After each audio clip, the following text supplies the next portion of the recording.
کچھ لوگ ایسے ہیں ہمارے ہاں، وہ اس طرح کے انتہا پسند کہ جو ان اختلافات کی وجہ سے کفر کے فتوے بھی لگا دیتے ہیں، لیکن یہ سب کا معاملہ تو نہیں ہے، انتہا پسندی بھی ہے۔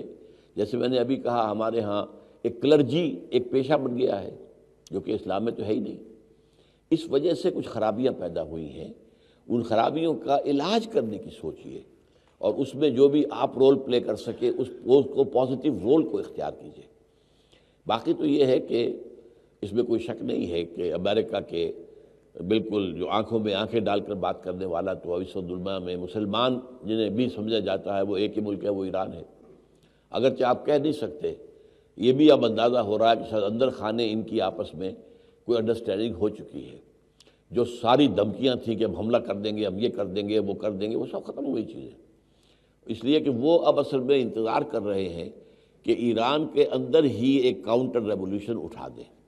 تو وہ اپنی جگہ پر ایک علیحدہ مسئلہ ہے۔ ہمارے مسلمان حکمران اکثر و بیشتر جو ہیں وہ امریکہ کے ہاتھوں بکے ہوئے ہیں، خاص طور پر عرب جتنے بھی ہیں وہ سب امریکہ کے ہاتھ میں بکے۔ ہمارے بھی، ہمارا مشرف بھی تھا اور اب یہ بھی ہے، یہ بھی سب، یہ تو آئے ہی امریکہ کے این او سی، این آر او بھی اور این او سی بھی سمجھیے وہیں سے لے کر آئے نا۔